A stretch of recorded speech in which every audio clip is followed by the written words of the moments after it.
Hi everybody, welcome to Live Blogger. I have combined all the videos in our Notes app development series into the single long video so that it's easy for you to follow. And in this video, we are basically going to create this notes taking application using HTML, CSS and JavaScript. And we can also add Markdown support to this application. So we have the option of saving, deleting the notes, and we also have the dark and the light modes over here. And it is also completely responsive.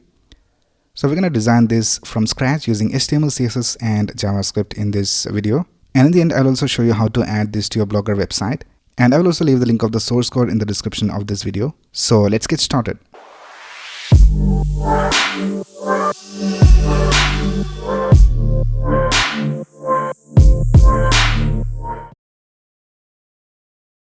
Now this is how it works. We can see that we have this page where we have the sidebar, where we have this new note button, and we can click on that and create a new note. So if I just add a title over here, just type testing 1 2 3 and let's go to edit, and here you can write your content in Markdown. So Markdown is basically a way of writing different types of content. So for example, if I just type hash and just type something, for example heading of this content, and now if I go over here to preview, we can see that this is a heading. And if I just type something directly over here, so if I just type this is a paragraph, here we can see that it is a paragraph. And we can also create bullets, like just adding a hyphen and typing something like this. And if I press enter, we can type the other bullet point. And if I go to preview, here we can see that we have bullet points displayed over here. So this is basically how Markdown works. So using Markdown, you can create any type of content you want for your notes. So now if you want to save this, you can just click on the save button, and here we can see that we have the heading testing 1 2 3, and we also have the date displayed over here. And this is how it looks. We can click on the preview button to preview how the content looks, and we can click on the other notes and we can see how it looks. So I just copied this Markdown test content from a website, and this is how most of the content of the Markdown is displayed over here. And we can also delete any of these. So if I just want to delete this testing 1 2 3, you can just click on it and click on delete, and just click on this OK button. And now we can see that the note was deleted. And the same way, you can also go ahead and make changes to your notes. So you can just create a new list item over here.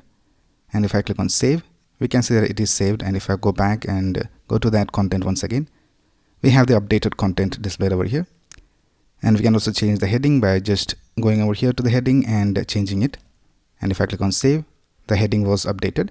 And we also have the option of toggling to a dark mode. So if I click on this button, this is the dark mode. And if I click on it once again, this is the light mode. And this app is also completely responsive. So if I just decrease the width of the browser window, this is how it will look on smaller screens. And here we have all the notes, and here we have the content. So this is how this Notes app works. Alright, here I have created this folder called Notes app, and I just opened it with VS Code. Now let's create the necessary file. So let's create a new file called index.html. Let's create one more file called style.css, and let's create one more file called main.js. Now let's go ahead and start with the index.html file. So first of all, you can just type exclamation and press tab, and you'll have this basic HTML5 code. Now here in the title, let's type notes, or let's type welcome to notes. And let's link our CSS file over here. So let's type link and press tab. And here in the href, let's type style.css. And the body, let's link our JavaScript file. So let's type script:/src and press tab. And here let's type main.js. Alright, now the first thing we will do is we'll create a container division. So let's create a division with the class of container. And in that, the first thing we need to have is the sidebar. So let's create a division with the class of sidebar. Now in this sidebar, we need to have two things. We need to have this sidebar header, and then we need to have this notes list. So for the sidebar header, let's create a division with the class of sidebar header. And in the sidebar header, we will have this top section where we have the logo and this icon. So let's create a division with the class of sidebar, or let's type header top. And in this, we'll create an h1, and let's type notes over here. And let's open this in our browser and let's see how it looks. So I have this extension called live server installed in VS Code. So once you have this extension installed, you can just right click over here in the HTML file and click on open with live server. And here we can see notes is being displayed. Now we will add this icon using CSS later. Right now let's go ahead and add this button. So for that, let's go ahead and let's go below this heading and let's type button, and let's give it a class of dark mode button, and we'll also give it an ID of dark mode toggle. And in this button we need to have this icon that we see over here. So you can just copy this from here and paste it right here, or you can just Google for this icon. So I'll just show you. So here in Google you can just type moon emoji and just copy this from here. So let's go back, and here we can see we have this icon. The next thing we need to do is we need to create this new note button. So let's go outside this header top, and let's create a button. Let's give it an ID of new note, and let's give it a class of new note button, and let's type plus new note over here. So here we have this button for creating new notes. And then after that we have this list of notes. So let's go outside this sidebar header, and let's create a division with the class of notes list. And here we will just display all the notes. So we can just add a comment. All notes will be displayed over here. Or let's go ahead and add some dummy text so that we can style it in the CSS. So let's go ahead and create a division with the class of note item.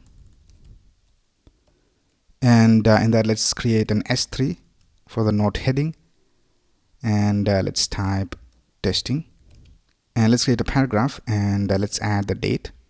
I'll just copy this and I'll just paste it over here. Let's copy this note item and let's paste it once more, and let's change the heading. Just copy this and paste it over here. Alright, that's it with the sidebar. Now let's go outside the sidebar, and let's create a division with the class of main content. Now in this we need to have this editor container for all this content. So let's create a division with the class of editor container. Now in this editor container, let's go ahead and create a division with the class of editor header. And this editor header, we will have this title and these two buttons. So let's create an input, and let's set the type to text. Let's add a class, and let's set it to title input. Let's add a placeholder, and let's type note title. So here we have this input field, and then on the right side we need to have these two buttons. So let's create a division with the class of editor actions, and let's create two buttons over here. So let's create a button, and let's give it a class of action button, and let's also give it an ID of save note, and here let's type save. Let's duplicate this, and here we will have the same class, but we'll also add one more class called delete. So we will share most of these styling and just change the color. So here for the ID, let's type delete note, and here on the button let's type delete. Now let's go outside this editor header, and here let's create a division with the class of editor tabs, and let's create two buttons over here. So these are these two buttons, edit and preview. So let's give it a class of tab btn, and for this one we will also add a data attribute, data tab, and let's set it to edit for the first one, and let's type edit over here. Now let's duplicate this, and here let's add an active class for one of these so that we can have this different styling. So here we can see we have this different color and this underline when one of these tabs is active. And here let's type preview, and then here in the data tab let's type preview as well. Alright, now we need to add this space for the actual content. So let's go outside this editor tabs, and let's create a division with the class of editor content, and in this we'll have a text area, and let's set the ID to note content, and let's also add a placeholder, and let's type write your note here. Let's also add markdown supported. Now this is for this edit tab. Now for the preview tab, let's create one more division. So here let's go outside this text area. Let's create a division with the class of preview content.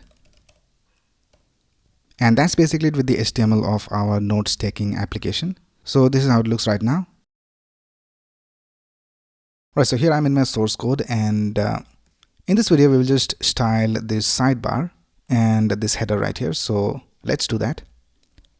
Let's go to our style.css file, and we have already linked it over here in our head section.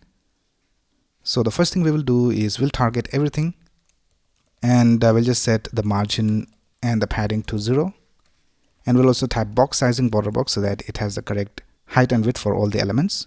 And then let's target the body, and for the body we'll just have a line height of 1.6 for all the elements, and let's add a background color of F5 F5 F5, and this is how it looks. Now let's go ahead and add a font family. So let's get the font from Google Fonts.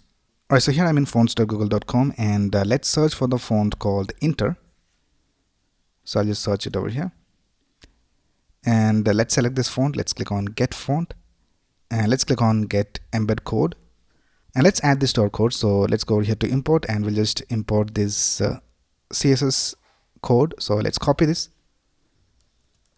and let's paste it at the top. Alright, now we can go ahead and type font family Inter and sans serif. Right, now if we go back to our HTML file, here we can see that we have this division of the class of container, and in that we have the sidebar and the main content. So we want both of these to be one next to the other. So let's target the container, and let's type dot container, and let's set the display to flex, and let's also set the height to 100 viewport height. And now we can see that these two elements are one next to the other. Alright, now let's target the sidebar. So for the sidebar we have this division with the class of sidebar. So let's add some styles to that. Let's type dot sidebar, and for the sidebar we'll have a width of 300 pixels, and we'll set the background color to white, and let's add a border right, and let's set it to 1 pixel solid E0 E0 E0. Right, now let's target the sidebar header. So here we can see we have this division of the class of sidebar header, and that we have the header top and the new note button. So let's type sidebar header,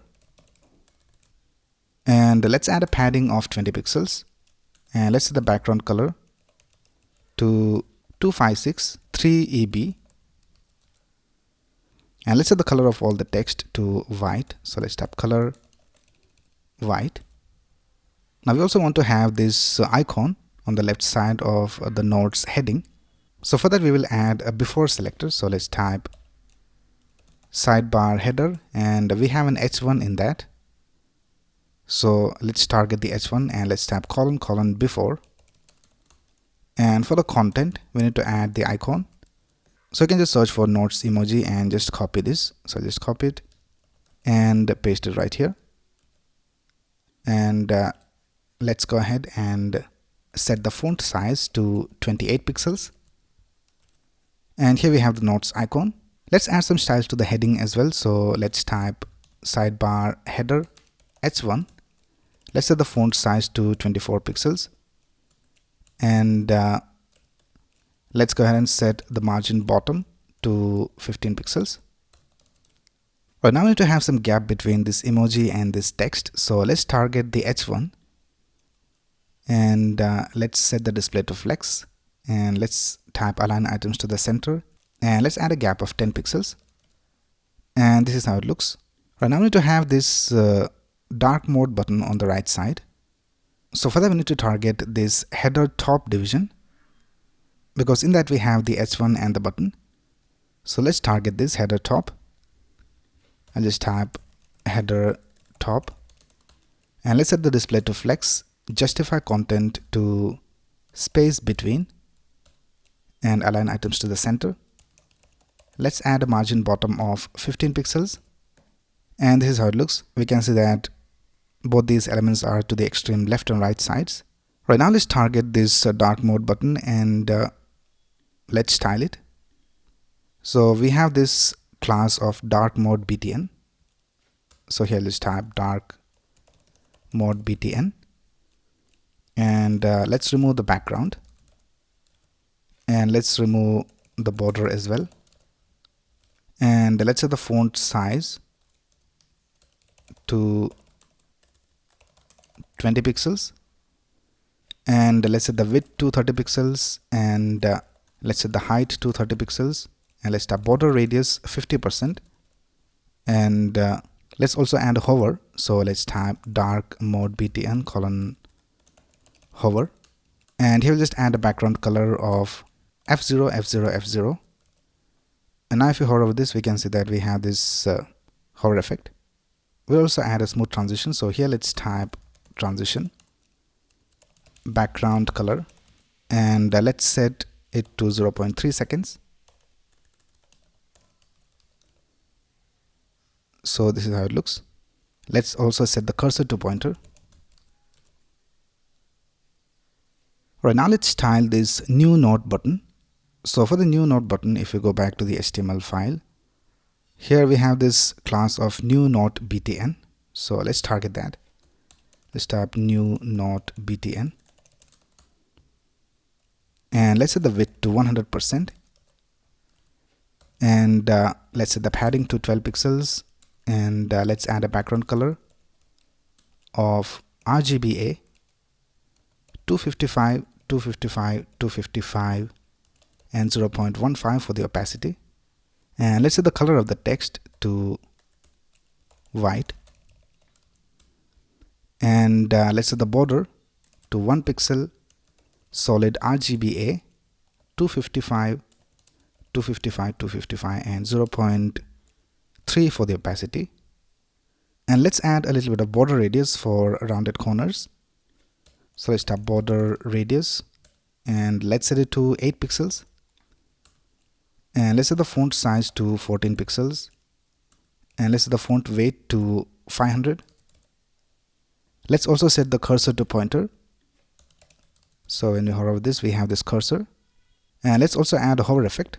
So here I'll just type transition of all 0.3 seconds for a smooth transition, and here let's type new note button colon hover, and let's set the background color to RGBA 255 255 255 and 0.25, and we'll just move it up a little bit. So let's type transform translate y of -1 pixels, and this is how it looks.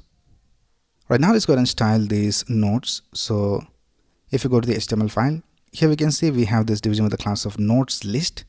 So let's target that. I'll just type dot notes list, and here we will type overflow y of auto, so that if we have a large number of notes, then we should be able to scroll up and down. So let's go back over here and let's add some more notes. Let's see whether it works.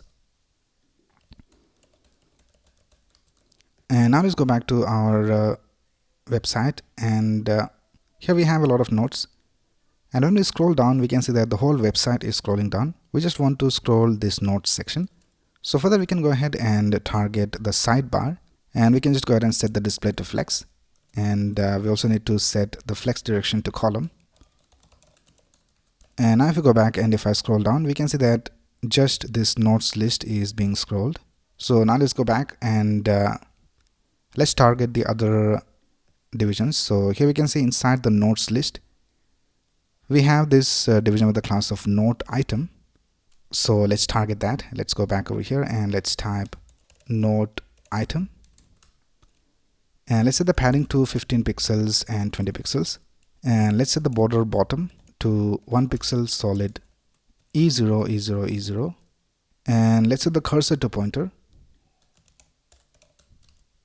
And now when we hover over these notes, we need to have a different background color. So I'll just add a transition over here, and let's set it to background color, and let's type 0.2 seconds, and here let's type note item colon hover, and here let's type background color, and let's set it to F0 F0 F0, and now we can see we have this hover effect.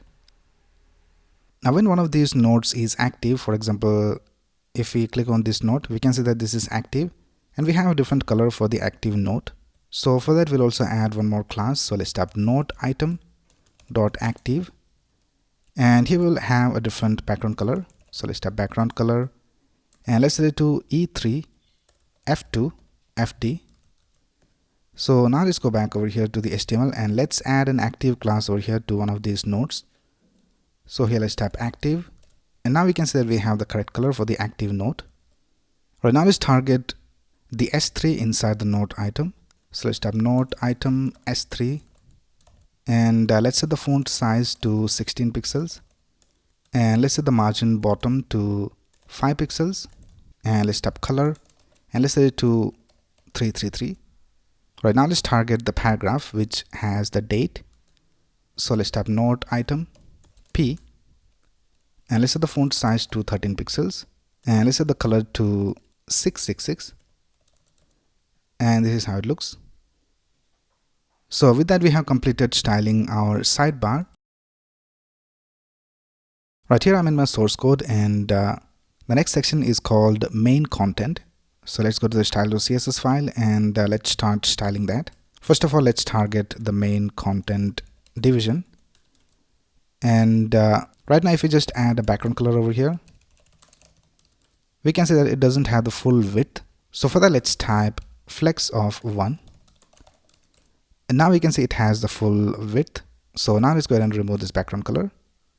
And let's set the background color to F5, F5, F5.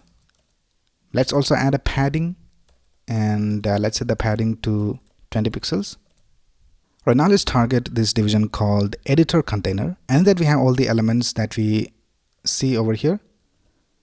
So let's target the editor container. I'll just type dot editor container, and we will set the background color of the editor container to white, and let's set the height to 100%, and let's also add rounded corners. So let's type border radius of 10 pixels, and let's also add a box shadow. So let's type box shadow, and let's set the values to 0, 2 pixels, 10 pixels, RGBA, 0, 0, 0, and 0.1. And let's also set the display to flex, and let's type flex direction to column. Right, now let's target this top section right here, and if you go to the HTML file, it has this class of editor header, and in that we have the input and the editor actions, which are these buttons over here and this input field. So let's target this editor header. Let's go back over here and let's type dot editor header, and let's set the padding to 20 pixels. Let's set the border bottom to 1 pixel solid E0, E0, E0. Now we want this input field and these action buttons to be one next to the other and to the extreme left and right sides. So here let's set the display to flex, align items to the center, and justify content to space between. So this is how it looks. Right, now let's target this title input. So here we can see we have this input field and we have this class of title input. So let's target that title input, and let's set the font size to 20 pixels. And let's remove the border, and let's also remove the outline. So we can see that we have this blue outline. Let's remove that as well. So let's type outline none, and this is how it looks. And right now we can see that we don't have the correct width, so it stops right here. So let's try increasing the width. I'll just type width of 100%. Let's see what is the width now. Now this is looking good, but we need to have some gap between these two elements. So here for the editor header, let's add a gap of, let's try 40 pixels, and I think that looks alright. Right, now let's target these two buttons. So if you go to the HTML file, here we have this division with the class of editor actions. So let's target that. Let's type dot editor actions, and let's set the display to flex, and let's add a gap of 10 pixels. So now these buttons are one next to the other. Right, now let's target these buttons. So for the buttons, we have this class of action button. So let's type dot action btn, And let's add a padding of 8 pixels and 20 pixels. Let's set the border radius for rounded corners and let's set it to 8 pixels. Let's also remove the border, so let's type border none. And let's add a box shadow and let's set the values to 0, 2 pixels, 4 pixels RGBA, 0, 0, 0 and 0.1. Right, now let's target all the action buttons except the delete button. So for that we can just type action button colon not, and here we can add the class for the delete button. So here we can see for the delete button we also have this class of delete. So here let's type dot delete, and here we can just type background color of 2563EB, and let's set the color of the text to white. So this is how all the action buttons will look except the delete button. So if you go ahead and add one more action button over here and let's tap edit, we can see that we have the same color for all the other buttons except the delete button. So let's remove this. And now let's style the delete button. So let's tap action button dot delete, and here we'll just add a background color of transparent, and we'll set the border to 1 pixel solid, and for the color let's tap DC 2626. So this is how the delete button looks. And let's also change the color of the text. So let's tap color and let's set it to the same color DC 2626. Now let's add some hover effects as well. So here for the action button which are not delete, so let's copy this and paste it down here, and here let's type colon hover, and when you hover over this we'll just go ahead and tap background color and let's set it to 1D 4ED8, and we'll just move it up a little bit. So let's tap transform translate Y of -1 pixel, and let's also add smooth transition. So for the action button class let's type transition of all 0.3 seconds ease, and this is how it looks. Let's also set the cursor to pointer. So let's tap cursor pointer. Or now let's add the hover effect for the delete button. So here I'll just tap action button dot delete, and here let's tap colon hover, and here we'll just go ahead and type background color and let's set it to DC 2626, and let's set the color to white, and let's tap transform translate Y of -1 pixel. So this is how the delete button looks when we hover over it. So with that we have styled the action buttons. Right, now let's style these editor tabs over here. So this is how the tabs should look. Let's go back over here and let's go to the HTML file, and here we can see we have this division of the class of editor tabs. So let's target that. I'll just type dot editor tabs and let's set the display to flex. Let's add a gap of 10 pixels, and let's set the padding to 0 for top and bottom and 20 pixels left and right. And let's also add a border bottom, and let's set it to 1 pixel solid E0 E0 E0. Right, now let's target the actual tab button. So here we can see inside the HTML file we have these buttons with the class of tab btn. So let's target that.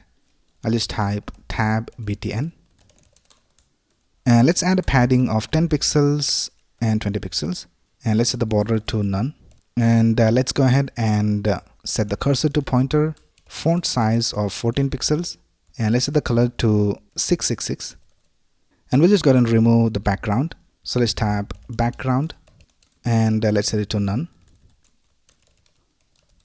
and here we also need to add this underline when we have this active tab. So here for this tab button let's type border bottom of 2 pixels solid, and by default we'll just type transparent over here, and here let's tap tab button, and when it is active we'll just add a class of active.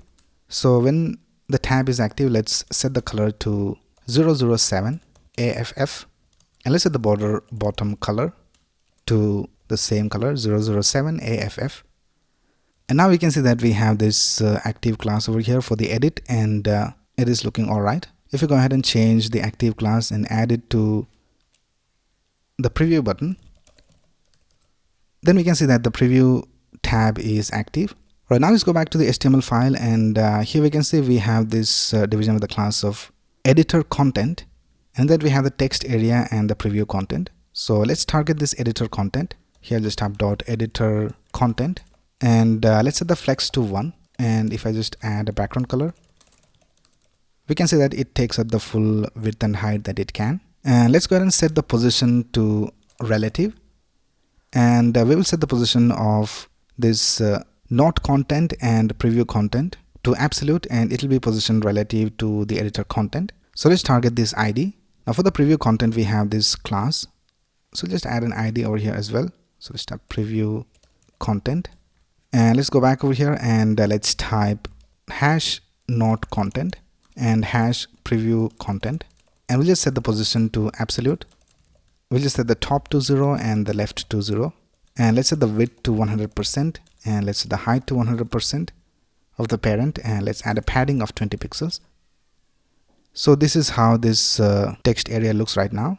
Now let's go ahead and remove the border that we have over here, and let's style it a little differently. So let's type hash not content, and here let's type border of none,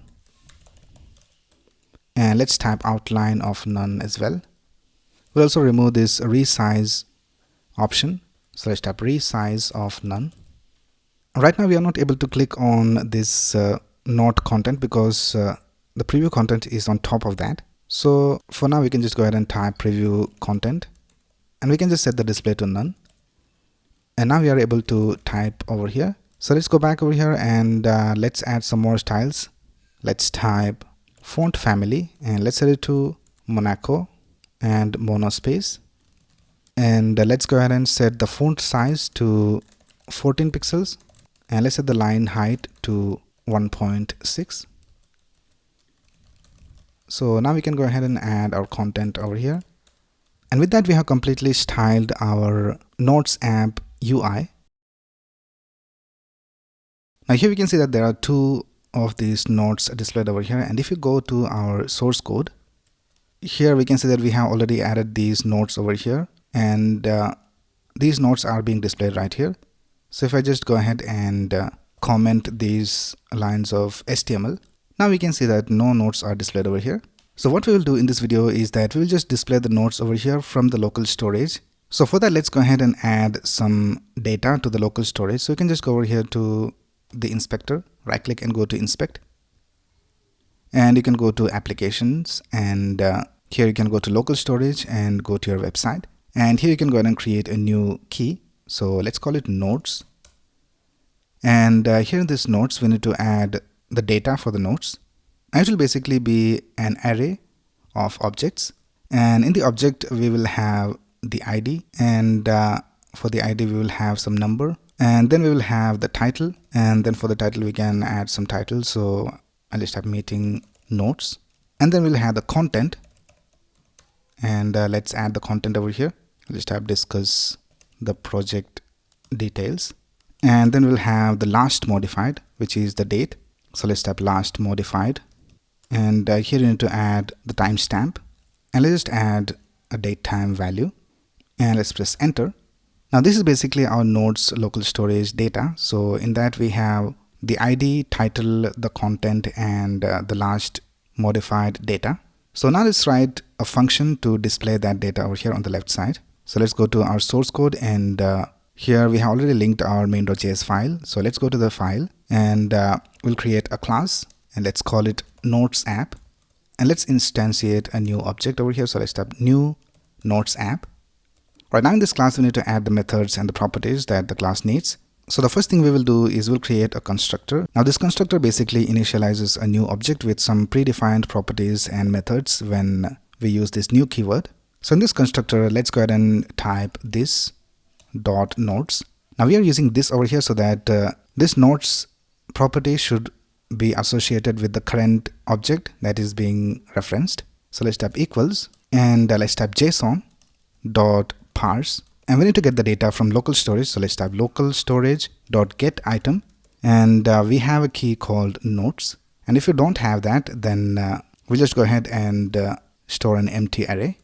Right now let's go ahead and create a method, and let's call it display notes list, and let's go ahead and just console.log this notes over here. So let's go ahead and type display notes list and console.log notes, and let's type this dot notes over here.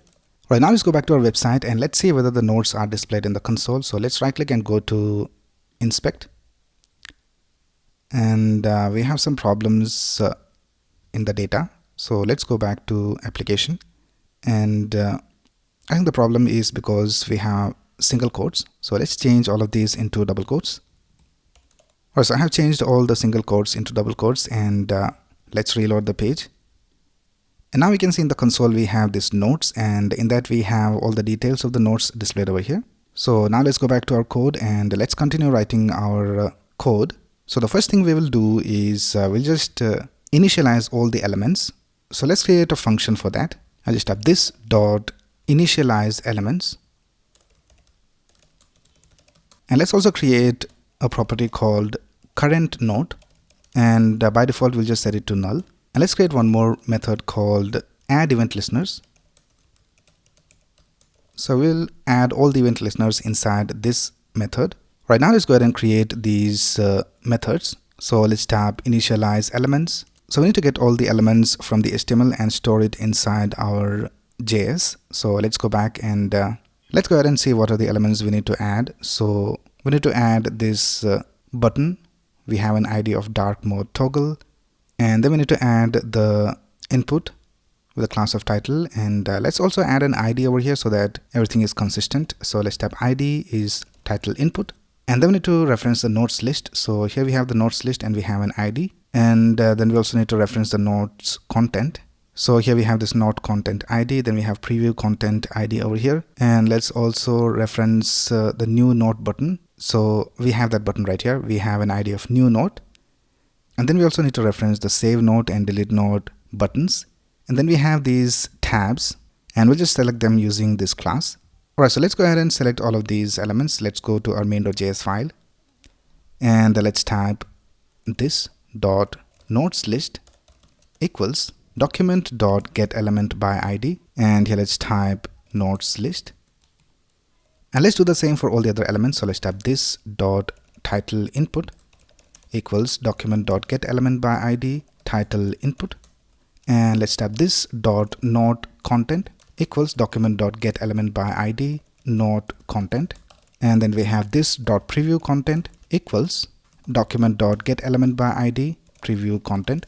Then we have the new note button. So let's type this dot new note button equals document dot get element by ID new note button.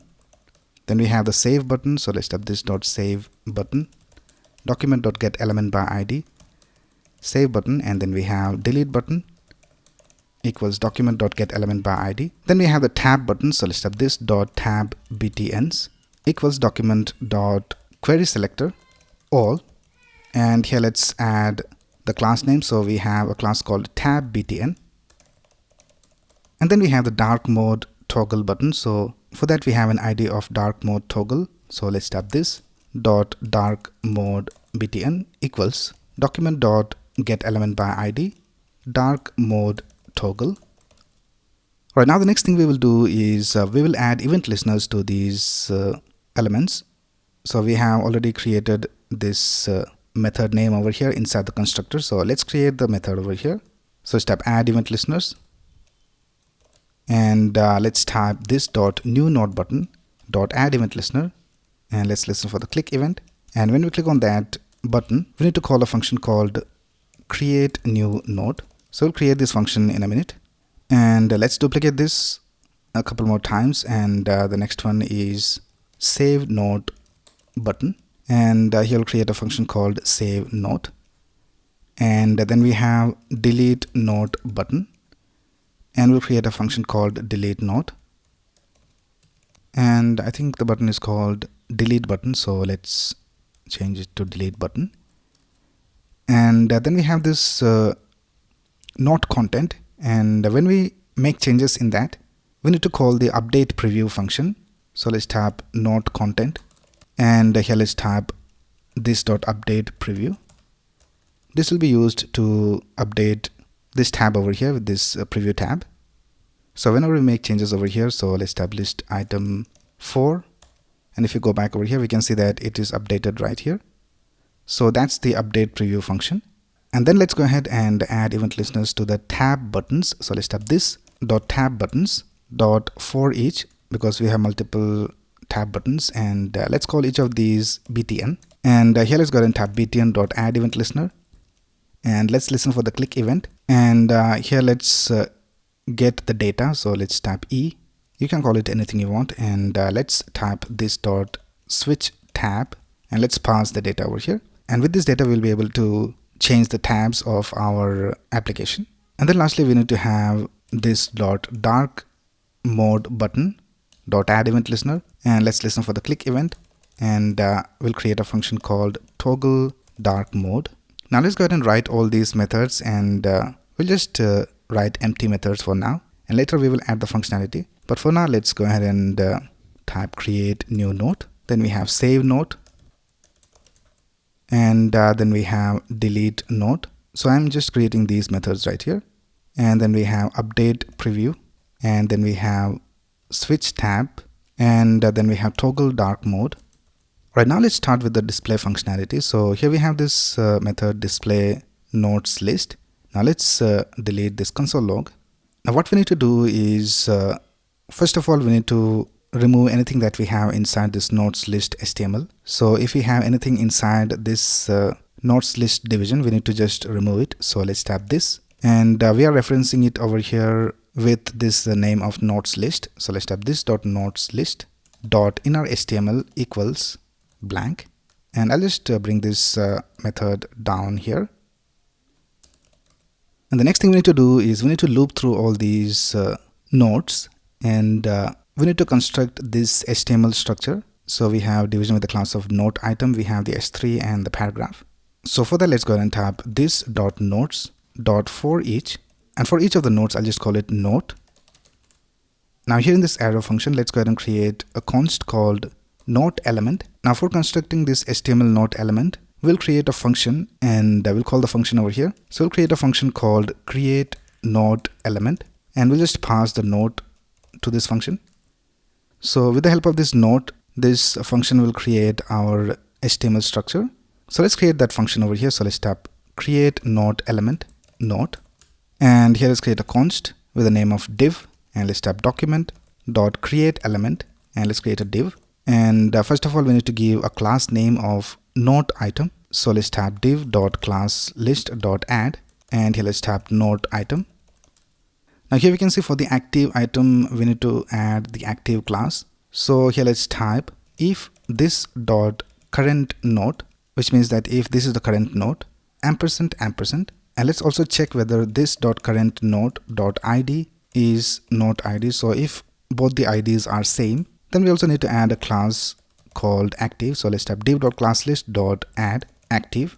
Right now we need to add the content. So let's type div dot inner HTML equals, and let's add backticks, and here let's type S3, and here we need to add the node title. So let's tap $symbol curly braces and node, and in the node we will have a title. So let's access the title over here. Let's close the S3, and then we need to have the date inside a paragraph. So for the date, let's go ahead and format the date in a different style. So let's tap const, and let's call it formatted date equals new date from the date of the node. So let's type node dot, and we have a key called last modified in the local storage. So let's type dot to local date string, and here let's type engb, and let's create an object, and let's type day. Let's type 2 digit, and let's type month, and let's type short, and then let's type year, and let's type numeric, and let's just add this formatted date over here. So let's type $symbol curly braces formatted date. So this will basically add the date in this format right here. So like for example 20 March 2025. So it will display the date in this format. And then the next thing we need to do is we need to return this constructed HTML structure. So let's type return div, and while we are here let's also add an event listener to this div. So if you go back to the original application, if I click on these nodes, we can see that the node is loaded over here on the right side. So we'll just add an event listener to this div. So let's type div dot add event listener. Let's listen for the click event, and we'll just call this function called load node, and we'll just pass the node. So let's also create the load node function over here. So now we are done with this create note element method.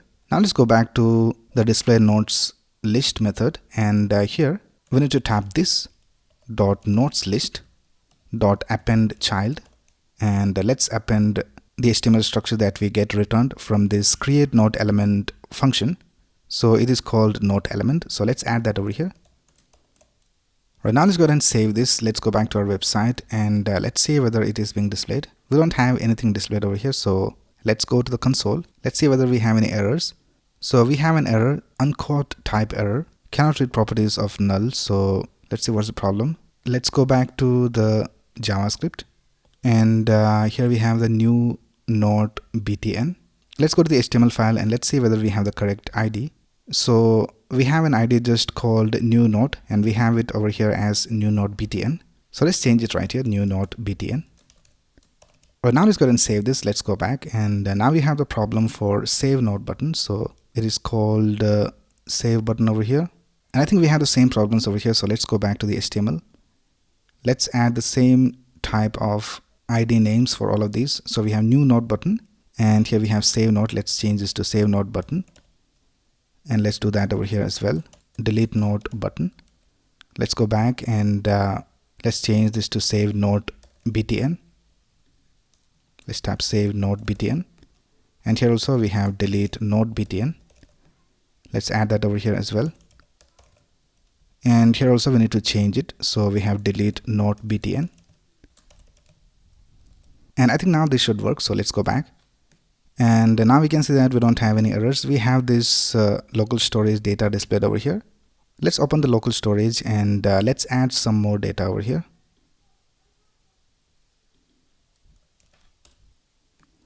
And let's reload this. Now we can see that we have the nodes displayed over here from the local storage. Now we can just go ahead to our HTML file, and we can just delete these nodes HTML structure from here.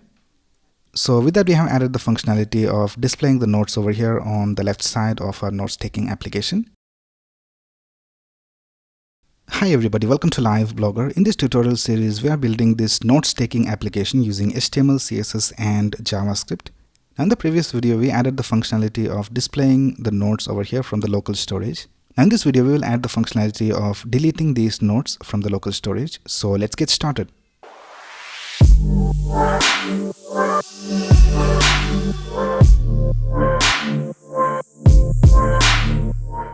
Right here, I'm in my source code, and let's go to the main.js file. Now here we already have initialized the elements. So we have the delete node button over here, and we also have added these event listeners. Now the first thing we need to do when we want to delete a node is that we need to load the node over here. So when we click on this node, we can see that it is loaded over here on the right side, and then we'll be able to delete the node. So let's go ahead and create a function for that. So I think we have already referenced that over here. So here we can see when we click on the div, which is the node item div, we are adding this event listener of running this method called load node. So we have already created the load node method over here. So let's add the code. The first thing we need to do is we need to set the current node. So here we can see we have this current node, and right now it is set to null by default. So we need to tap this dot current node, and we need to set it to the node that we get in this function. And then we need to set the title input, which is this one right here, to the title of the node. So for the title input, we have this title input over here. So let's tap this dot title input equals node dot title, and we need to access the value of the title input. So let's tap title input dot value, and then we need to type the node content. So here we have the node content. So we need to display the content of the node inside this node content. So let's type this dot node content dot value equals node dot content. And now if we go back to our website, if I click on this first node over here, we can see that they are displayed over here. And if I click on the second node, they are displayed over here. So it is working all right. Now while we are here, let's also add the functionality of switching these tabs. So when we click on this preview tab, it should display it in this way right here. So if we have hash over here, then it should be displayed as a heading. So for that we will use a library called marked.js. So you can just search for marked.js cdn.js and you'll find this link of cdn.js. So let's open this and let's copy this link from here. So let's click on copy script tag. Let's go back to our source code. Let's go to the HTML file and let's paste it over here right before the main JS script tag. And now we can use this marked library. So let's save this. Let's go back to the main.js file. Now when we load the node, we'll also update the preview. So let's create a function called update preview. So let's create that function over here. So I'll just type update preview. And here first of all we need to get all the data of the node content. So the node content is basically this area right here. So this is the node content. So let's type const markdown equals this dot node content dot value, and then we need to add it to the preview content. So here we already have referenced the preview content. So let's type this dot preview content dot inner HTML equals, and here we will use the marked library. So let's type marked dot parse and let's type markdown, which is the actual content of our node content. Right now if you go back to a style.css file and if I just comment this display none from here, here we can see that the content is displayed over here. So I'll just go to the local storage and let's just change this to a heading and let's see whether the heading is being displayed. So here for the content I'll just type hash and let's press enter. Let's reload the page and now we can see that it is displayed as the title. So the preview is working alright. Now we need to just display the preview when we click on this preview tab. So let's uncomment this and let's create a function called switch tab. So I think we have already added that over here. So we have switch tab over here. So let's write the code for the function. First of all, let's create a const called tab, and we need to set the tab to the tab value that we have over here inside our HTML. So here in the HTML, here we have the tab button, but we also have this data attribute called tab. So data tab. So we need to access this data tab. We need to check whether it is edit or preview. So let's type tab equals, and we are getting the data with this e argument over here. So let's type e dot target dot dataset dot tab. So we have this dataset called tab. And the first thing we need to do is we need to remove the active class from everything. So let's type this dot tab buttons dot for each. Let's call each of them btn. And here let's go ahead and type btn dot class list dot remove active. And then we need to add the active class to the current tab. So let's type e dot target dot class list dot add active. Now if you go back and if I click on this, we can see that the active class is changing. Right now we need to check whether it is preview or edit. So let's type if tab equals preview. Then we need to type this dot node content dot style dot display, and we need to set it to none. So node content, which is this content over here, should be hidden, and we need to display the preview. So let's type this dot preview content dot style dot display equals block. And the same way, let's also add an else, and let's go ahead and copy these two lines of code. Let's paste it over here, and here let's type block, and here let's type none. Right now let's go back and let's click on the preview button, and nothing is being displayed. So let's go back to our code. Let's see what's the problem. So here we have misspelled display. So let's type display over here. Let's do that right here as well. Right now let's go back and let's open one of these nodes. Let's click on preview, and the preview is being displayed. So everything is working all right. Now let's go ahead and add the functionality to delete these nodes. And for that we have this method we have already created called delete node. So let's write the code for that. And here the first thing we will do is we'll check whether there is a current node. So let's type if exclamation this.current node, which means if there is no current node selected, then we'll just simply return from the function. We'll not do anything, or else we'll just go ahead and display a confirmation dialog. So let's type confirm. Are you sure you want to delete this node? And here, if they are sure, then this code will be executed. So let's type this dot nodes equals, this dot nodes is basically the list of all the nodes. So let's type equals this dot nodes dot filter, and here let's access this with the name node. And here we need to check whether the node ID is not equal to this current node ID. So if there is a node with an ID which is equal to the current node ID, then that node will be deleted and we'll have the results stored over here. Now we can simply go ahead and save this to the local storage. So let's create a function for that as well. So let's create a function called save to local storage. And here I'll just type local storage dot set item nodes, and let's just set the item to json.stringify, and we'll just pass this dot nodes, and let's just call the function right here. So let's type save to local storage, and let's also call the function called display nodes list. And let's go back to our website and let's click on one of these nodes. Let's click on the delete button, and we have this confirmation. And if I click on cancel, then the node will not be deleted. Let's click on it once again, and let's click on delete, and let's click on OK. And now we can see that the node was deleted and everything is working all right. Now the only thing we need to fix is that after the node is deleted, the data is still displayed over here in our editor. So we need to hide that as well. And for that, we'll just create a function called create new node, which will run when we click on this new node button as well. So let's create the function right here. I'll just call it create new node. And in this function, we'll just set the current node to null, and we'll just set the title input dot value to blank. We'll just set that this dot node content dot value to blank as well, and we'll also update the preview. So after deleting the node, we'll just go ahead and call this function create new node. So let's type this dot create new node.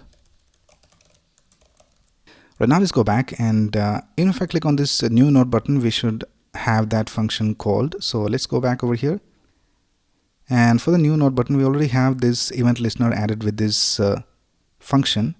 So I think we have already created it. So we have created it right here. So I'll just delete it. Create new node. We have already created the function right here. So now if we click on this new node button, we can see that the function is running. Right now, let's delete this. So let's click on the delete button. Let's click on OK. And now we can see that the delete function is working, and we also don't have the data displayed over here anymore. So with that, we have added the functionality of deleting the node from our application. For saving the node, we will use this function called save node. So let's start adding the code. So the first thing we will do is we will get the title and the content. So let's type const title equals this dot title input dot value, and we'll also trim any extra spaces that we have. So this dot title input is basically this one right here, where we are accessing the title input, which is this title input right here. And then we need to get the content. So let's type const content equals this dot node content dot value dot trim. And the first thing we need to do is we need to check whether any of these is blank. So let's type if exclamation title or exclamation content. So if any of these is not available, then we'll just simply set an alert, and here we'll just type please enter both title and content, and let's just return from this function. And let's go to the save node event listener, and let's see whether we have the correct function set. So we have the correct event listeners set over here. So let's go back and let's click on this save button, and here we can see it says please enter both title and content. So let's continue with our code. Here, if the title and content are available, then we'll just create a const called node, and in this we will store all the content. So let's type id. Now if we already have this node and we are just clicking on the save button to update the current node, Then we'll just get the ID that we have in the current node. So let's type this dot current node question mark. So this will check whether we have the current node, and if you have the current node, then we'll just type this dot current node dot ID, or else we'll just create a new ID. So I'll just call the date.now function right here. This will give us a unique ID, and the next thing we need to store is the title. So we can just type title colon title. Now if both of these values are same, then we can just simply add it once, title, and let's also store the content. And then we need to store the last modified. So let's type last modified. We'll set it to new date dot to ISO string. Now the next thing we need to do is, if we already have the node, then we need to update that node. And if you don't have the node already, then we need to create a new node. So let's type if this dot current node. Here we are checking whether we already have a node. So here let's type const, and let's store the index over here. So let's type index equals. Index is basically the place where the node is stored. So here we can see this node is stored in index 0. This one is stored in 1. So we need to get the index. So let's type this dot nodes dot find index, and I'll just call it n, and let's type n dot id equals this dot current node dot id. So what this will do is it will find the index of the current node. So once we have the index, we can just simply go ahead and type this dot nodes, and just store the new node that we have over here inside the correct index that we get from here. So let's type index, and here we'll just store the node that we created right here. Alright, now let's add an else. So if you don't have a node already, then we'll just go ahead and type this dot nodes dot push, and let's pass the node over here. So this will add a new element to the array, and after that we'll just type this dot current node, and we'll just set the current node to the node that we created. And let's also call the function called save to local storage. So let's type this dot save to local storage, which we have created in the previous video. So this function right here, and then let's call this dot display nodes list. And now let's go back to our website and let's see whether it works. So here let's type testing, let's click on save, and we have this alert. Let's add content, testing content, and let's click on save. So here we can see that the node was saved. Let's update it. So let's type updated over here. Let's click on save, and it is not being updated. So let's go back to our code and let's see what's the problem. So here we have misspelled this. So we need to type this dot current node.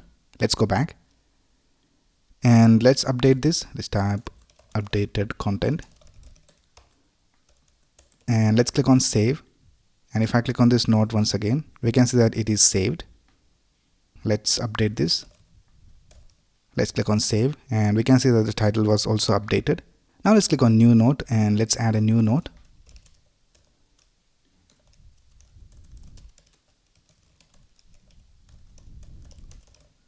Let's click on save, and we have the new node added over here, and we also have the preview. So everything is working all right. Now let's also add the functionality of highlighting the current node. So if I click on this node over here in the original application, we can see that this is highlighted. We have a different color over here. So let's go ahead and create that function right here. Let's see whether we already have it. So we don't have it. So let's create a new function, and let's call it highlight active node. And the first thing we need to do is we need to get all the node items. So let's type const node items equals document.querySelector all, and here we'll just select all the elements with the class of node item. Now first of all, let's remove the active class from all of them. So let's type node items dot for each, and I'll just call each of them item, and here let's type item dot class list dot remove active, and then let's add an if condition, and let's check whether we have the current node. Now here what we need to do is we need to get the current node which is active. So we can get it using the title as well, but the title can be the same. So let's get the active node using the ID.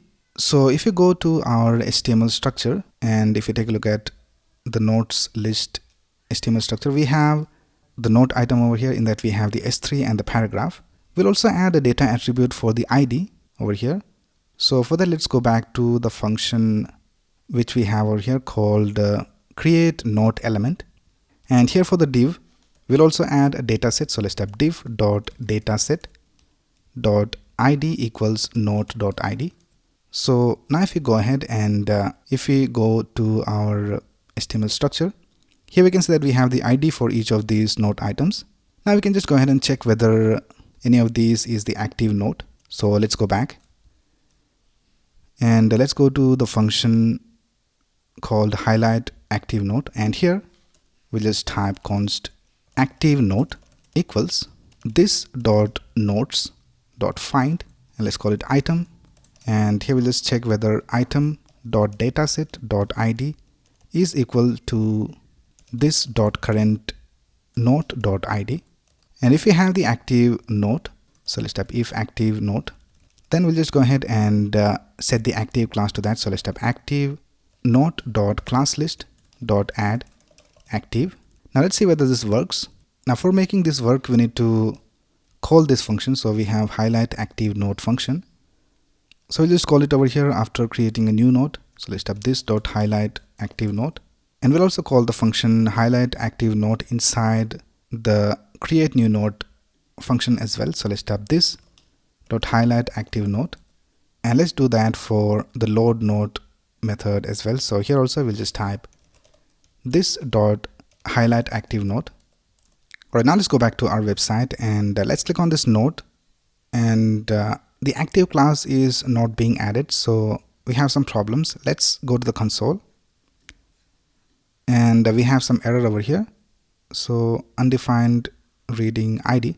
Let's go back to our code, and the problem is that we are accessing the nodes from this nodes over here, but we need to access it from this note items, so we need to change that.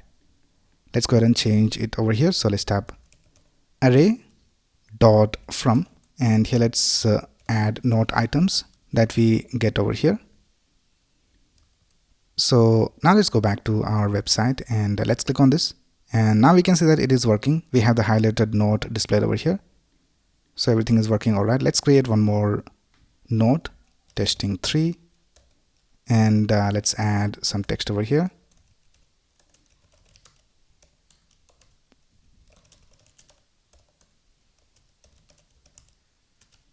And let's go ahead and click on save, and we can see that the node was saved. So everything is working all right. So with that, we have added the functionality of creating a new node. Now before we start with this dark mode functionality, let's go ahead and display the latest nodes over here at the top. So let's go to our source code and let's go to the display nodes method over here. So this is the display nodes list method. Now here we can see that we are looping through each of the nodes, and we are just displaying the nodes over here with this create node element method. Now here, before looping through each of the nodes, let's go ahead and sort it. So here let's type nodes dot sort, and after the sorting is done, we will just loop through the node. So here in the sort method, let's go ahead and add this code. So let's add the two arguments a and b. Now here we need to check whether the last modified data that we have in our node is a larger number. So let's go ahead and let's type new date, and here let's type b dot last modified minus new date a dot last modified. So this code will sort the data in such a way that the latest modified node or the latest date that we see over here will be in the beginning. So let's go ahead and save this. Let's go back to our website and let's reload this page. Now we can see that the latest node that we added over here is displayed at the top. But now before starting with this dark mode functionality, let's also fix one more issue that we have. So if I click on this node right here, we have a lot of content over here, and if we go to preview, we can see that it is scrolling down. So we want to have a fixed height over here. So for that, let's go back to our CSS and let's go to the preview content. So here we have the preview content. Here let's add one more line of CSS, which is overflow y, and let's set it to auto. And now we can see it has the correct height. And there is one more issue with our code. So for example, if you go over here and if I just type something right here, so this is the updated node, and if you go to preview, it is not displayed over here.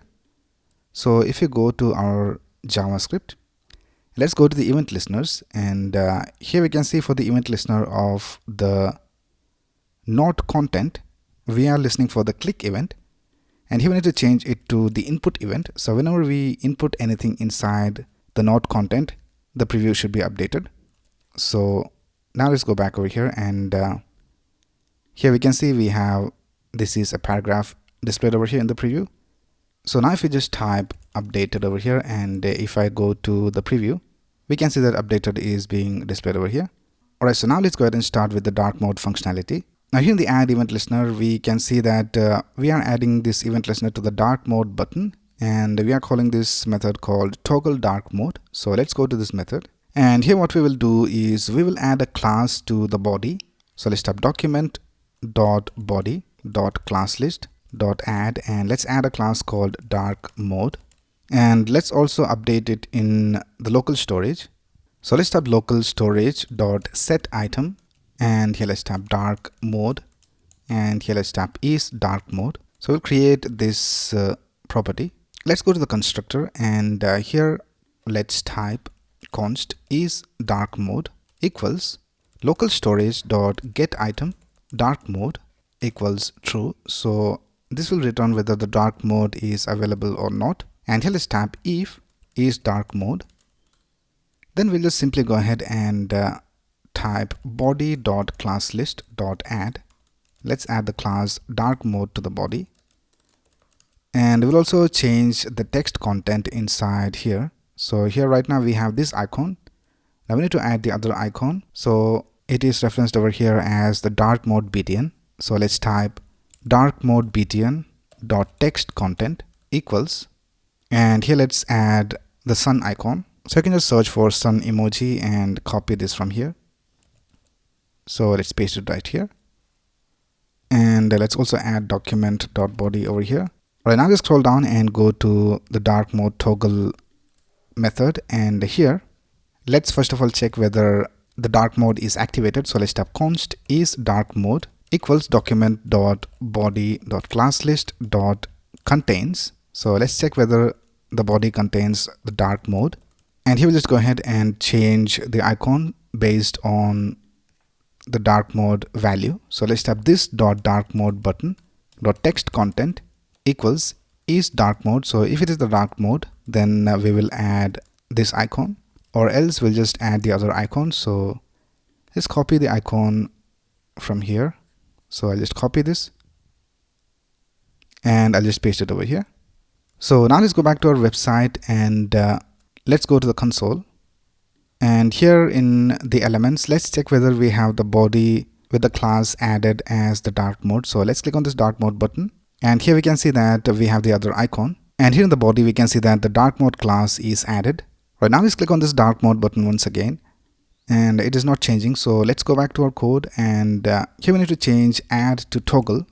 So if we have the dark mode, then it will remove it, and if you don't have it, then it will add it. So let's click on this once again, and now we can see the dark mode is removed from the body, and we also have the different icon over here. Right now, the next thing we need to do is add some CSS, where if we have the dark mode class added to the body, then we will add some different colors to our elements. So for that, let's go back to our CSS file, and here let's create a comment. Let's type dark mode. Now here, first of all, let's type body dot dark mode. So if we have the dark mode inside the body, then we'll change the color of the main content. So if you right click over here and go to inspect, we can see that this is the main content. So let's change the color.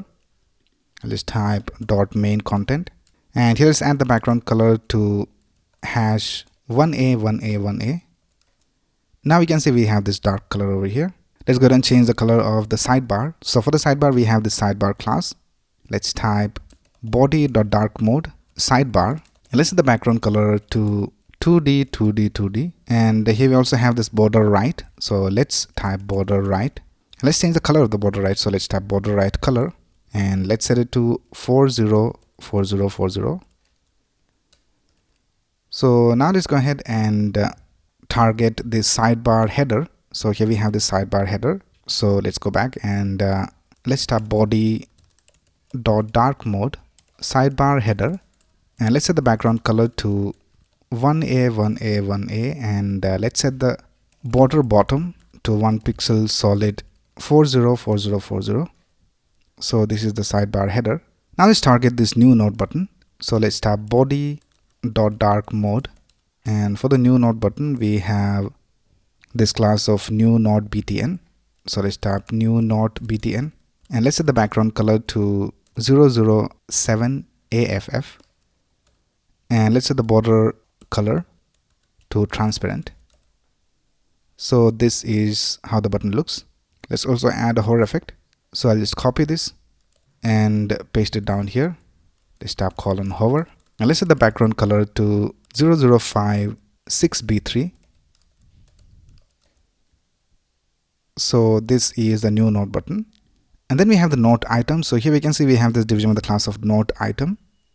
So let's target that. I'll just tap body dot dark mode node item, and let's set the border bottom color to 404040. And let's also change the hover effect. So let's copy this and paste it down here, and let's tap hover, and let's change the background color to 363636. So this is the hover effect. Now for the active node we will have a different color. So let's go back over here and let's type body dot dark mode node item, and for the active node we have also added this class of active. So let's type dot active, and here let's set the background color to 404040. So this is the active node. Right now let's change the color of the heading. So inside the node item we have an S3 and a paragraph. So let's tap body dot dark mode node item S3, and let's set the color to FFF, which is white color, and let's tap body dot dark mode node item P, and let's set the color to B0 and this is how the nodes list looks. Right now let's style this editor container. So here we can see that we have this division with the class of editor container, and in that we also have this title input. We need to have the same color for the title input as well, and we also have the node content. So it is inside here. So we need to have the same color for the node content as well. So let's target all of these. I'll just tap body dot dark mode. Let's tap editor container, and let's also target body dot dark mode, and let's tap title input, and let's tap body dot dark mode, and let's type node content. This is an ID, and let's set the background color to 2D, and let's set the color of all the text to white. So this is how it looks. Now for the editor container, let's also add some box shadow. So let's tap body dot dark mode editor container, and let's tap box shadow 0, 2 pixels, 10 pixels, RGBA 0, 0, 0 and 0.3. Alright, now let's change the border bottom color of these elements. So we have the editor header over here. So this is the editor header, and for that we have this border bottom, and even for the editor tabs, which is this one right here, we have this border bottom. So let's change the color.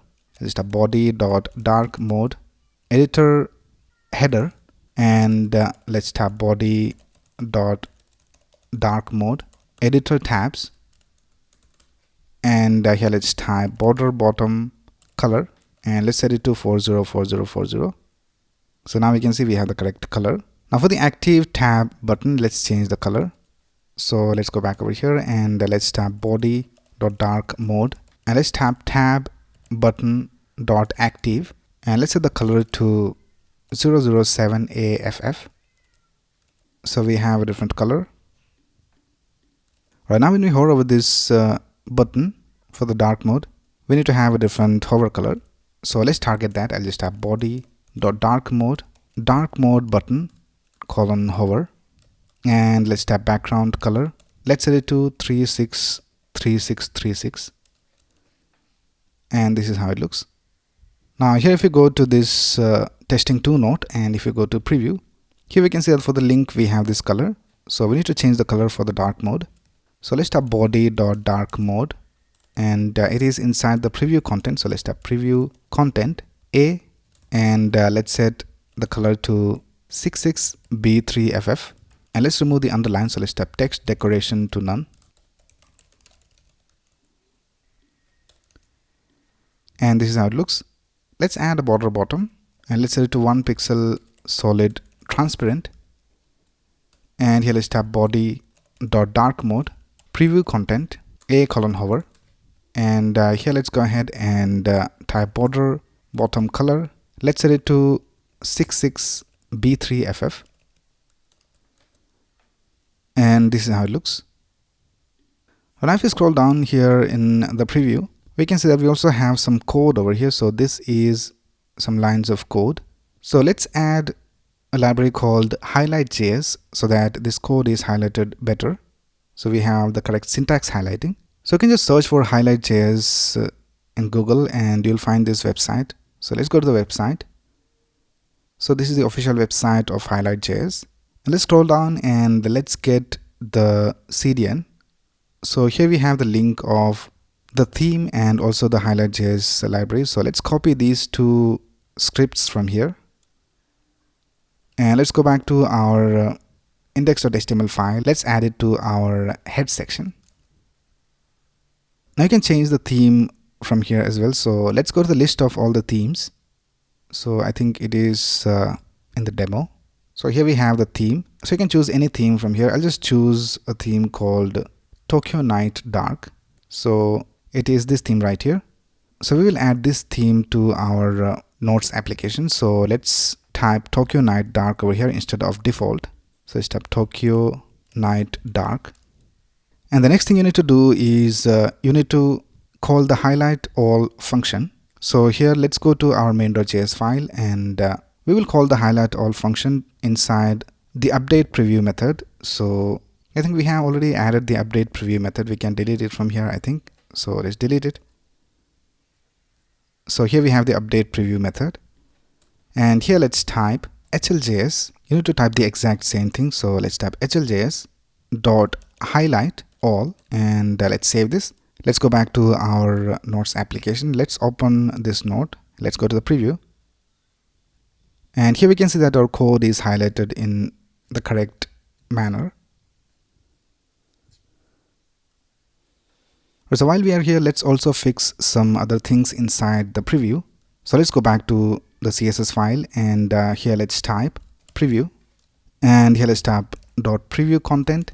Let's target the h1, and for the h1 we will add a margin bottom of 15 pixels. Let's do the same for h2 and h3 as well. So let's type preview content h2, preview content h3, and here let's type preview content p, and for the paragraph we will add margin bottom and let's set it to 10 pixels.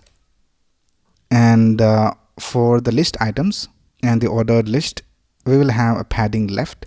So let's type preview content ul, preview content ol, and let's type padding left of 16 pixels. And for the code blocks, let's add a margin bottom. So let's type preview content pre. So we have this pre tag for these code snippets, and let's add a margin bottom of 20 pixels, and this is how it looks. So with that we have styled our preview content and also styled the dark mode. So everything is working all right. And if I reload the page, even in the dark mode, we have the dark mode retained because of the local storage. In this video we will add a feature that we need inside our notes app. So for example, if we have a list and if I press enter, it should enter into a new list item. So it should automatically type the bullet character and add a space over here so that I can continue with this list. So if I just type list item 2 over here and if I press enter, it should automatically type this character and enter and put the cursor in this position. Now if I press enter without adding any content, so if we just have the list bullet character and if I press enter, then we should be able to remove this bullet character from here and just add this empty line over here. So this is the feature that we're going to add to our notes application. So let's get started. Now before adding this feature, let's make this responsive. So let's go to our CSS, and here let's type responsive, and let's type at media. Let's type max width of 768 pixels, and let's type container. So we'll target the main container division, and let's set the flex direction to column so that they are displayed one below the other. So if we decrease the width of the browser window, we can see that they are displayed one below the other. Now the next thing we need to do is we need to set the width of the sidebar to 100%, and we need to also reduce the height of the sidebar. So let's type sidebar width to 100% and height of 40 viewport height, and let's also remove the border right that we have over here. So let's type border right of none. So this is how it looks. So here we have this option of scrolling through our nodes, and we have the nodes displayed over here at the bottom. Now let's target the main content. So here let's type main content. Let's set the height to 60 viewport height, and let's set the padding to 10 pixels. Now let's change the font size of this title input. So let's type title input, font size of, let's try 16 pixels, and this is how it looks. Let's target the editor header, and let's type editor header over here.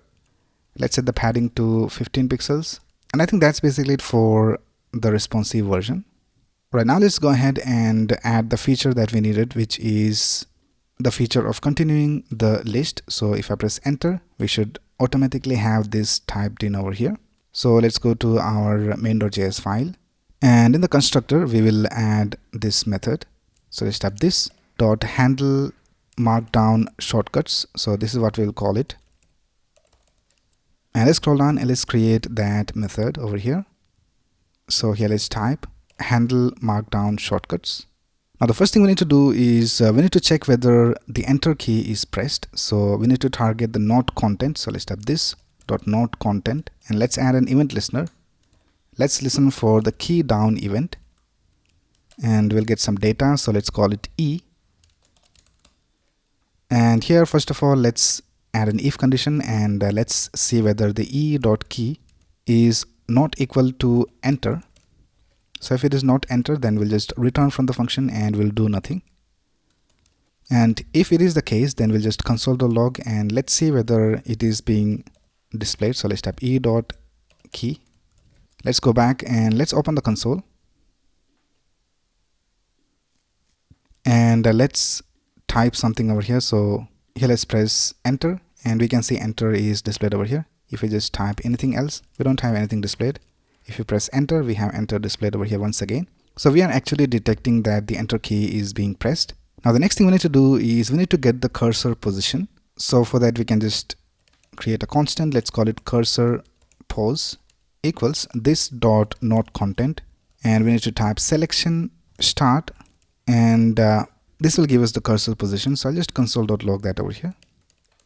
Let's type cursor pose and cursor pose over here. I'll just remove this console log, and let's type something. Let's remove all of this and let's type hello, press enter, and here we can see cursor position is 5.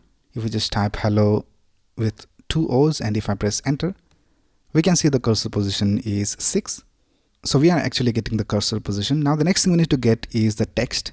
So let's type const text equals this dot not content dot value. So this will give us the text. I'll just console.log that over here as well. And here let's type testing. Let's press enter. And here we have the cursor position and also the text. Now the next thing we need to do is we need to get the current line. So that's really important for us to add the bullet character at the correct position.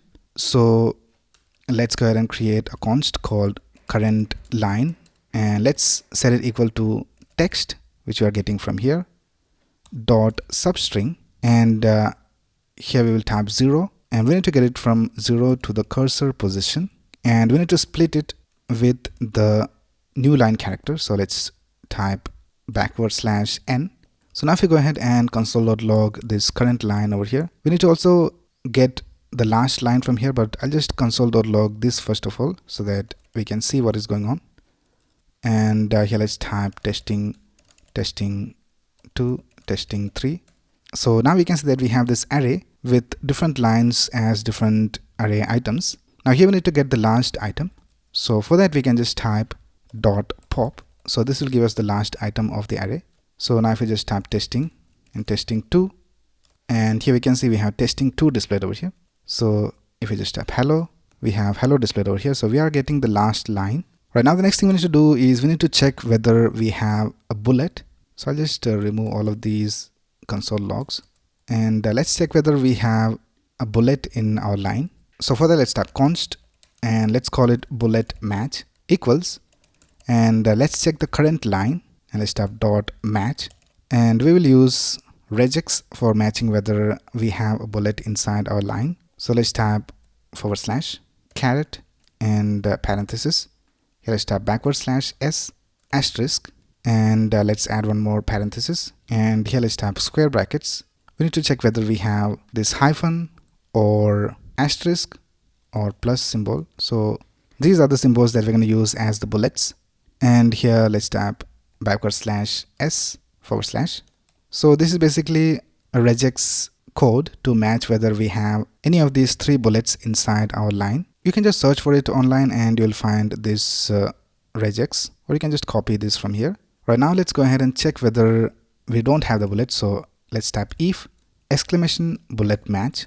So if you don't have the matching bullet, let's type return. We'll just return from the function and do nothing. And if we have the bullet, then we'll just e.prevent default. So we'll just prevent the default behavior of the browser. And let's also console.log the bullet match so you can see what is going on. So let's type console.log bullet match. Let's go back over here and let's type test and press enter. We don't have anything. Let's add a bullet and let's type testing and press enter. And here we can see that we have the bullet match. We have 3 items inside the array. The first one is the full match, and the next one is how many spaces we have. So for example, if we add some space over here and if I press enter, we can see that we have the space displayed over here. So the second one is basically the space that we have before the bullet, and the third one is basically the bullet character. Right now we can use these 2 values to add our feature. Right now let's create the start and the end positions. So here let's type const start equals, and we'll set it equal to the cursor position minus the current line dot length. So this will give us the start position of where we want the content to be written. I'll just console.log that over here as well. So I'll just remove this console.log, and here let's type console.log start, and let's type start over here, and let's also calculate the end. So let's type const end equals cursor position, and let's type console.log end. Let's go back over here and let's type something. Let's type test, and we don't have anything being displayed. Let's add a bullet character. Let's type test, and we have the start set to 5, which is here, and we have the end set to here. So 5 and 12. Now we'll just create a function called replace text, and we will call that in our handle markdown shortcuts function. So here let's create a function called replace text, and we'll get the start and the end here in this function. And here we'll just go ahead and type this dot not content dot value equals, and we need to add the content between the start and the end positions. So for that we need to type this dot not content dot value dot slice, and we'll slice from 0 to start, and then we will add the new text that we get. So let's also get the text over here. So let's type new text, and we'll add that over here. So let's type new text, and then we will add the rest of the content. So let's type this dot not content dot value dot slice end. So this will add a new text to the not content in the correct position. Right now the next thing we will do is we will get the values from the bullet match. So if you just type test, and I'll just console.log the bullet match, and let's type something over here, and here we have the bullet match. So we have these 3 items inside this array. So let's type const, and here let's type full match, then we have the indentation, then we have the bullet char. So let's get all of this from bullet match. Alright, now the first thing we will do is if we have some bullet over here and if I press enter, the bullet should be removed and it should become a blank line and our cursor should be at the start of the line. So that's because if we just type testing and if I press enter, and if you want to just end the list, then we'll just press enter and it should go ahead and remove this bullet that we have over here and add a blank line. So we will add that first of all. So let's type if current line dot trim. So if we trim all the spaces and if we just have the bullet character, then we'll just go ahead and use this replace text method and we'll set the start value to this start value that we have over here, which is the start of our line, and let's pass the end value over here, which is the end of the line, and let's also pass the new line character, and let's also create one more method called set cursor position, and let's get the position over here, and I will just go ahead and type this dot not content dot selection start, and we'll set it equal to this dot not content dot selection end equals position. So this will set our cursor position. Now here let's go ahead and call that function. I'll just type this dot set cursor position and let's set it to the start. So now let's go ahead and type a bullet character. Let's press enter and we can see that the bullet was removed and we have the cursor in the correct position. So let's add an asterisk. Let's press enter and we can see it is removed. Let's add a plus icon. Let's press enter. We can see that it is removed. If we have any other character and if I press enter, we can see that nothing happens. And the next thing we need to do is when we actually have some content inside our list item, then we need to continue the list. So for that, let's add an else. And here first of all, let's create a new bullet. So let's set the new bullet equal to, let's add backticks. Let's add new line character. And first of all, we need to add the indentation. So for example, if the user has some spaces over here and if he presses enter, then we should have the next bullet right here. So let's type indentation, and after that we need to have the bullet character. So let's type bullet char, which we are getting from here.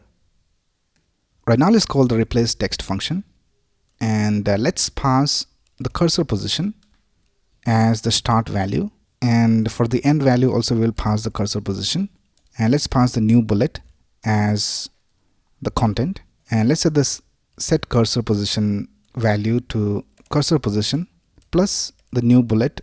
So it will be this space plus this bullet character dot length.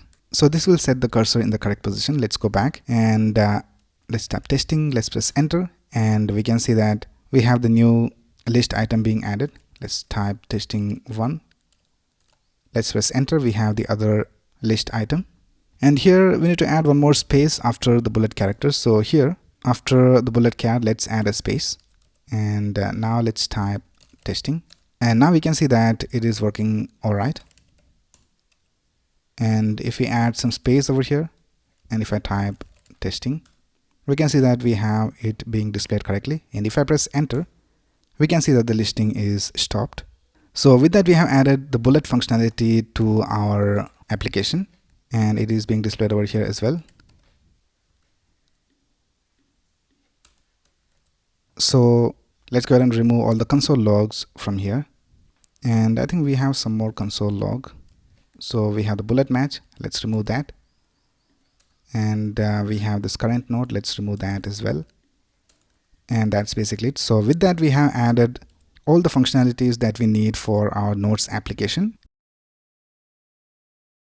Alright, here I have logged into my Blogger dashboard, and let's add this inside a post. So let's go here to post and let's click on new post, and let's add a title. I'll just type notes app, and here to change this into the HTML view, so click on this button and click on HTML view. Now here you can add your HTML, CSS and JavaScript code. So let's go to our source code, and let's go ahead and copy all this code from here. So first of all, let's copy the CSS. I'll just copy all of this from here. We need to copy the font import, so let's copy it, and let's create a style tag, and let's paste it over here, and then we'll just copy everything from this container. Now I think we already have a container inside our theme, so let's see if we have any conflicts, then we'll just change the class. So for now, let's copy all of this.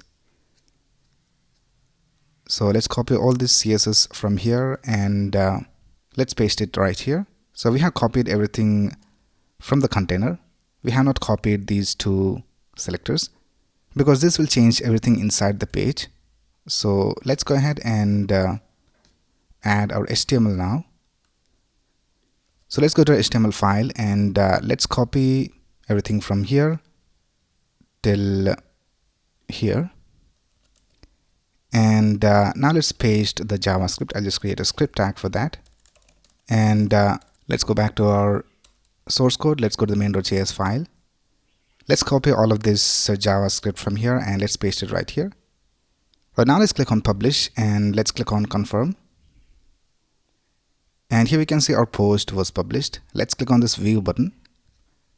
And now if you scroll down, we can see that our application is being displayed over here, but we have some problems in the styling. So I think because we have the container class, and so let's right click and go to the inspector. Here we have a div, and let's open this here in the inspector, and here we have the article. In that we have our code. So here we have post, body, and in that we have the container. So this is where our notes application is stored. So here we have the container, and if we scroll down, here we can see that we have some code for the container over here as well. So in our theme also we have some container class. Let's go to the sidebar. I don't think there is a sidebar in our theme, so let's go ahead and change the container class. Let's go back to our source code, and here let's change the container class to main container. And here in the style.css file, let's look for all the container class, and let's replace all of them with main container. So I think now we can just go ahead and copy this. So let's copy everything from here till the end, and let's paste it over here inside our post. Let's delete all of this, and let's paste our new CSS. So here we can see we have the main container, and in the HTML as well we need to change the class. So here we need to change it to main container. Right now let's go ahead and click on update. Let's go back to our page, and let's refresh the page. And now we can see that we have some improvements, and the next thing we need to fix is these buttons. So these button text are displayed vertically. So let's right click and go to the inspector, and let's see what's the problem. So here for the button, if you scroll down, let's see whether we have any extra styles added by the theme. Now here we can see for the body we have a style called word break word, and if I remove that, we can see that it looks alright. So I think we can change it to normal. So let's go to our code, and here for the main container, let's type word break normal. Let's click on update. Let's go back to our page and reload, and now we can see that the button looks alright. And let's remove this background color from here. So let's right click and go to inspect, and here for the main content we have this background color. So let's remove that, and I think that will look good. So let's go to the main content. Here we have the main content. Let's change the background color to FFF, which is white color. Let's update it, and let's reload the page, and this is how it looks, and I think that looks alright. Let's go to the mobile version, and it is also looking alright. Let's click on this dark mode button, and the dark mode colors are being set correctly, but we have some text displayed over here instead of the icon. So that's because this is the value that is used for this emoji that you see over here. So if you go to the toggle dark mode, here we can see we have the sun emoji, and this is the text that represents this image. So for that we need to go ahead and change text content to inner HTML, and let's go ahead and click on update. Let's go back and reload, and now we can see that we have the correct emoji displayed over here. Now here we can see that this text area is going outside the specified width. So for that we need to set the box sizing to border box. So here let's try it. Let's type box sizing border box and it will work all right. So let's go back to our code and let's select everything inside our main container and the main container itself. So let's type main container and main container asterisk, and here let's go ahead and type box sizing border box. So it will select everything inside our main container and add this style. So let's click on update. Let's go back to our website and reload, and now we can see that everything looks alright. Let's go ahead and save a note and let's see whether it works. Let's type testing1. Let's click on save, and we have this alert. We need to enter both the title and the content. Let's add the content. Let's click on save, and we can see that it is saved over here on the left side. Let's go to the preview, and the preview is also looking alright. I think we can change the text color to black. So let's try adding it to the main container. Here let's type color of black, and it works. So let's go back to our code, and here let's type color black. Let's update this. Now if you click on this note, we can see that it is being displayed over here, and if I update something, we can see that it is updated over here as well. And if we save this, let's update this title as well. Let's click on save, and it is updated over here. Let's add a new note. Let's type testing2.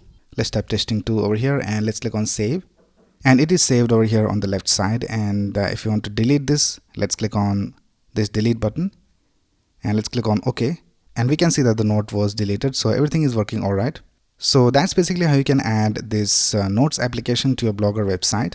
Alright, so that's basically it for this video. If you have any doubts, you can ask in the comments below, and if you like this video, please click on the like button and subscribe to this channel to get the latest video updates. Thanks a lot for watching. Have a nice day.